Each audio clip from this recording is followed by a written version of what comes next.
I welcome you all to our debate. The resolution for debate today is whether genetic engineering is dangerous and should be abolished. I am your moderator and I will give everyone a chance to speak. The speakers arguing for the affirmative case are Simon, Jane and Luke. And those arguing for the negative case are Sarah, Josh and Chris. Simon will now present his ideas. Thank you. Today we are here to present our views on the motion of the House that genetic engineering is dangerous and should be abolished. First, let me introduce my team. I am the first speaker. I will define the key terms of the motion and outline my team's debate. My second speaker, Jane, will strengthen our arguments by presenting various points supporting our arguments. My third speaker, Luke, will reaffirm and summarize our team's arguments and firmly state that genetic engineering is dangerous and should be abolished. Let me now define the key terms of the motion. Genetic engineering and abolished are the key terms of the motion in our view. The words genetic engineering, according to the Macquarie Dictionary, refer to the modification of an organism's genes through the direct isolation and transference of DNA material from one organism to another. What about the word abolished? It means to do away with or put an end to, according to the Macquarie Dictionary. Another synonym is to ban something or to make it illegal. I strongly support the proposition that genetic engineering should be abolished for the following reasons. The first reason is that genetic engineering is interfering with the natural system of evolution. We are changing a system that we barely understand and we cannot determine the results of our actions. It is like the introduction of DDT in the 1950s. Scientists assured us that this pesticide was a safe way of saving our crops from destruction by pests. Instead, DDT proved a disaster not only for the crops and the people who ate them, but for the entire food chain. DDT caused a great deal of harm that still affects many people today.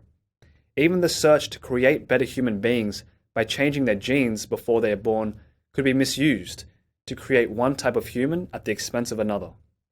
In summary, genes are complex and relate to each other in ways that we do not understand.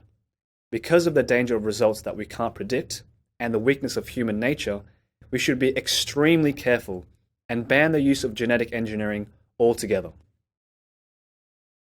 Sarah, you can present your team's views now.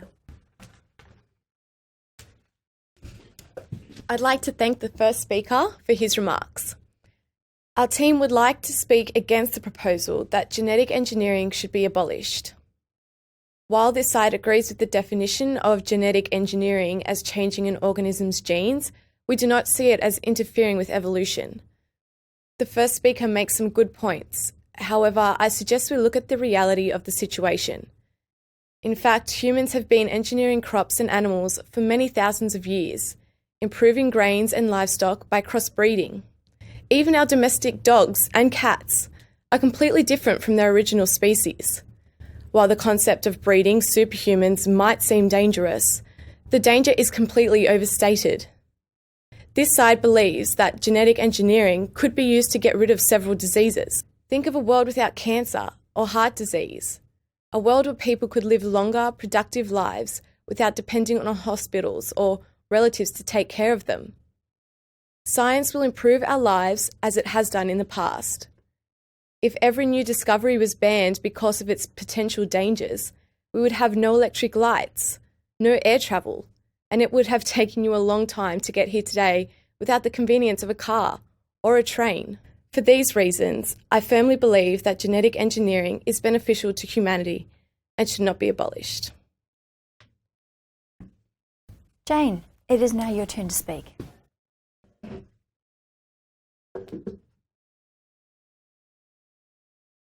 I'd like to thank Sarah for her remarks.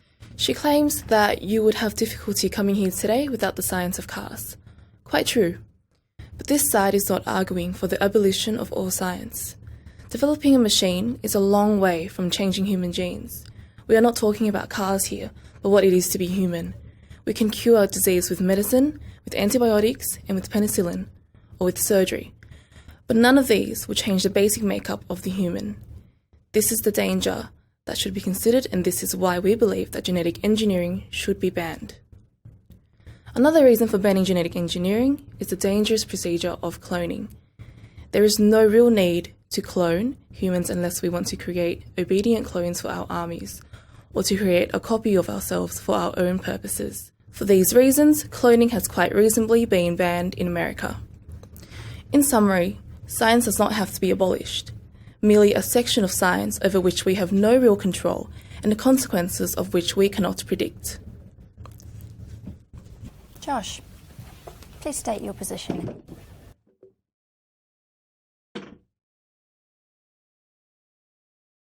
Thank you. My colleague on the other side wants us to believe that the fear of unknown should stop us from creating new and exciting discoveries that could be beneficial for all mankind. She paints a picture of cloned armies and copies of rich people. This is rather overdramatic. The cloning of a human would not create the replica of original. Just like identical twins have different personalities and a will of their own, so would the members of this fanciful army. They would be individuals just like you and me. In addition, the development in cloning may provide much wanted children for childless couples, as well as develop new and better breeds of animal for farmers. These exciting new discoveries should not be abolished through fear, and for this reason, this side asserts that genetic engineering should not be abolished. Thank you. Luke, it's your turn now.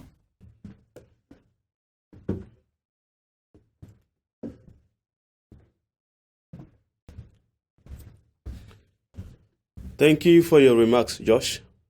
Firstly, I would like to address your comments about cloning children for childless couples. There are many children in the world that are homeless and parentless, and providing children for these couples through adoption would be much easier and less dangerous. To modify nature in this way would be wrong. I would like to conclude our argument in favor of banning genetic engineering by summarizing our main points. Firstly, there is a great danger in playing with the natural order of the world by using methods that we do not fully understand.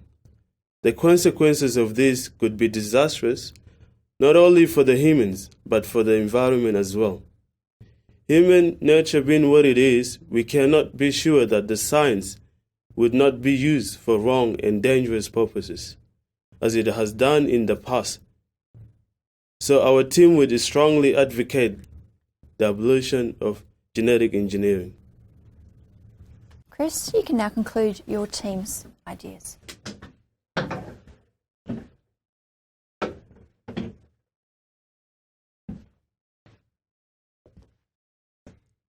Thank you. I would like to conclude the argument against the banning of genetic engineering by just summarizing our main points. Genetic engineering has been practiced by humans for thousands of years, from special plants to new breeds of domestic animals. Surely a science that can improve our food sources, cure diseases, and find new ways of avoiding illness is worth developing. When the opposing side describes dramatic and terrible consequences, they are overstating the results. Fear of the unknown should never be a reason to stop discovering new ways of improving our way of life. For this reason, we are strongly against the abolition of genetic engineering. Thank you. That ends today's debate. I'd like to thank all debaters for their contributions.